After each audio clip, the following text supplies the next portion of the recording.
যে স্ক্রিনে দেখতে পাচ্ছেন তিনটা ছাদের ছবি। এই ছবিগুলোর সাহায্যে অল মুন শাইন এই ইডিয়মসটার অর্থ মনে রাখবো। ইডিয়মসটার অর্থ কি? অবাস্তব চিন্তা বা অবাস্তব কল্পনা, বা আমরা বলতে পারি অন্য কথা কি, অবিশ্বাস্য ধারণা বা অবিশ্বাস্য কোনো কিছু। ইংরেজিতে যেটাকে আমরা বলবো আনরিয়ালিস্টিক থট। আজকের ইডিয়মসটা খুব ছোট একটা টেকনিকের মাধ্যমে মনে রাখবো। দেখুন, আগে এটা শাব্দিক অর্থের দিকে লক্ষ্য করুন। অল অর্থ হচ্ছে কি সব, মুন অর্থ হচ্ছে চাঁদ, শাইন অর্থ হচ্ছে কি আলো দেয়া। তো এটা শাব্দিক অর্থ আমরা বলতে পারি কি সকল চাঁদ আলো দেয়। তো দেখুন, আমি যে বললাম সকল চাঁদ আলো দেয়, এই কথাটা কি আপনি বিশ্বাস করবেন?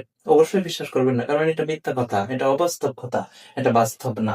কারণ কি দেখুন, এখানে দেখুন এই যে একটা পূর্ণিমার চাঁদ দেখতে পাচ্ছেন, পরিপূর্ণ আলো দিতেছে, কি অনেক আলো দিতেছে এই চাঁদটা। আবার এই চাঁদটা কি অনেক আলো দিতেছে, কিন্তু এই যে দেখুন একটা গ্রহণযুক্ত চাঁদ, এই চাঁদে কিন্তু আলো দেয় না। আমরা দেখি আকাশে যখন চাঁদ ওঠে, পূর্ণিমার চাঁদ অনেক আলো দেয়, সবকিছু ফর্সা করে ফেলে।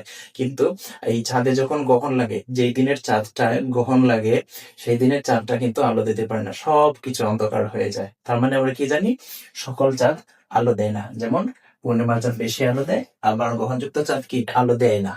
তাহলে কি, আর এখানে বলা হয়েছে কি সকল চাঁদ আলো দেয়। তার মানে যদি কেউ বলে অল মুন শাইন, সকল চাঁদ আলো দেয়, তার মানে কি এটা অবাস্তব চিন্তা, কারণ সকল চাঁদ আলো দেয় না।